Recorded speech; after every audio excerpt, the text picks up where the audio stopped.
नमस्कार। वर्ष 2021 का बजट असाधारण परिस्थितियों के बीच पेश किया गया है। इसमें यथार्थ का एहसास भी और विकास का विश्वास भी है।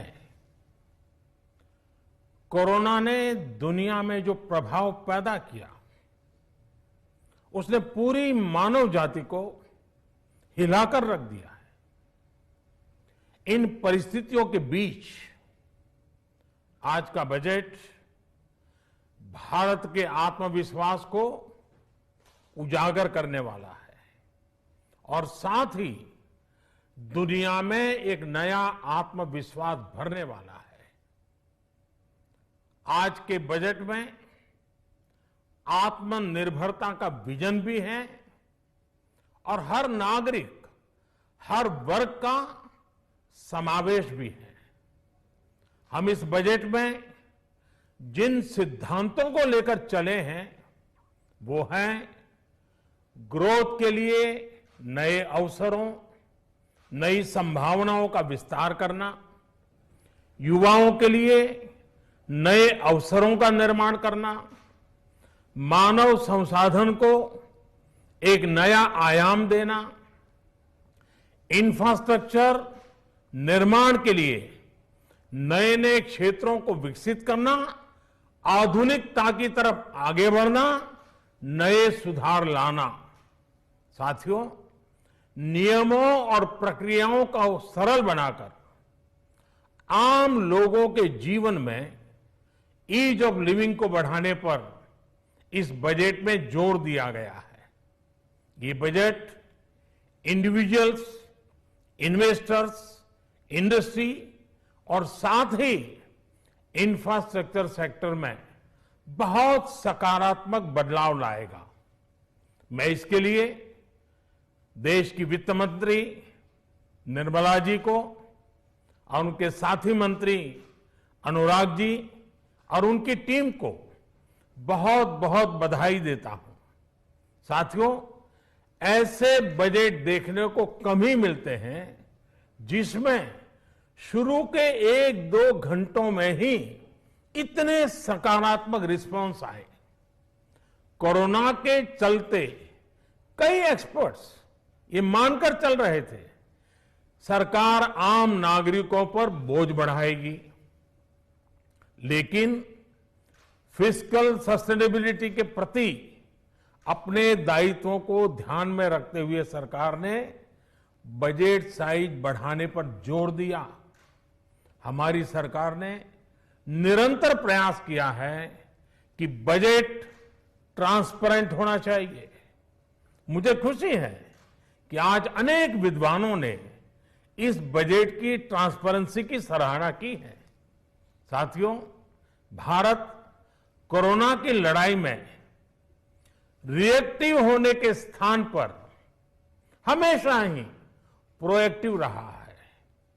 चाहे वो कोरोना के काल में किए गए रिफॉर्म्स हो या फिर आत्मनिर्भर भारत का संकल्प, इसी प्रोएक्टिवनेस को बढ़ाते हुए आज के बजट में भी रिएक्टिव का नामो निशान नहीं है।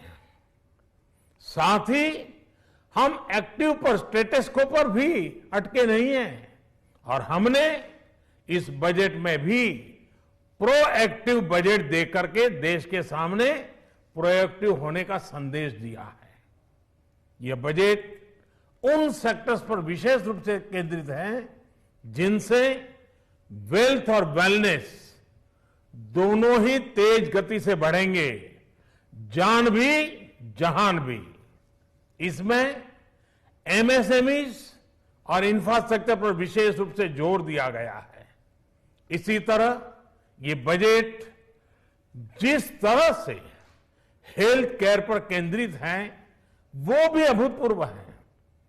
ये बजट देश के हर क्षेत्र में विकास यानी ऑल राउंड डेवलपमेंट की बात करता रहता है। खास तौर पर मुझे खुशी है कि इस बजट में दक्षिण के हमारे राज्य, पूर्वोत्तर के हमारे राज्य और उत्तर में लेह लद्दाख जैसे क्षेत्रों में विकास पर विशेष ध्यान दिया है। ये बजट भारत के कोस्टल स्टेट्स जैसे तमिलनाडु, केरल, पश्चिम बंगाल इनको एक बिजनेस पावर हाउस बनाने की दिशा में एक बड़ा कदम उठाए। नॉर्थ ईस्ट के राज्य जैसे असम के अनएक्सप्लोर्ड पोटेंशियल को टैप करने में बजट बहुत बड़ी मदद करेगा।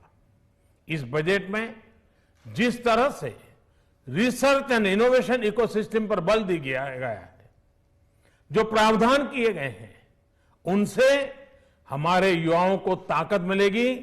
भारत उज्जवल भविष्य के लिए बहुत ठोस कदम रखेगा।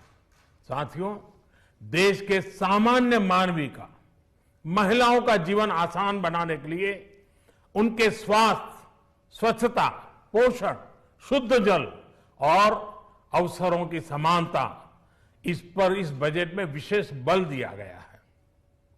बजट में इंफ्रास्ट्रक्चर पर खर्च में अभूतपूर्व वृद्धि के साथ साथ कई व्यवस्थागत सुधार किए गए हैं, जिसका बहुत बड़ा फायदा देश में ग्रोथ और जॉब क्रिएशन, रोजगार के लिए बहुत लाभ होगा। देश में एग्रीकल्चर सेक्टर को मजबूती देने के लिए, किसानों की आय बढ़ाने के लिए इस बजट में बहुत जोर दिया गया है। कई प्रावधान किए गए हैं। एग्रीकल्चर सेक्टर में किसानों को और आसानी से और ज्यादा ऋण मिल सकेगा।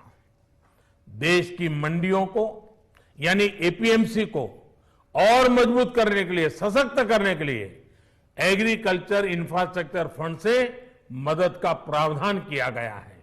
ये सब निर्णय ये दिखाते हैं कि इस बजट के दिल में गांव है, हमारे किसान है। एमएसएमई सेक्टर को गति देने के लिए, रोजगार के अवसर बढ़ाने के लिए इस बार एमएसएमई सेक्टर का बजट भी पिछले साल की तुलना में 2 गुना से ज्यादा कर दिया गया है। साथियों, ये बजट आत्मनिर्भरता के उस रास्ते को लेकर आगे बढ़ा है जिसमें देश के हर नागरिक की प्रगति शामिल है। ये बजट इस दशक की शुरुआत की एक मजबूत नींव रखने वाला बजट है। सभी देशवासियों को आत्मनिर्भर भारत के इस महत्वपूर्ण बजट के लिए मैं बहुत बहुत शुभकामनाएं देता हूं। फिर से एक बार वित्त मंत्री जी और उनकी टीम को बहुत बहुत अभिनंदन करता हूं, धन्यवाद करता हूं।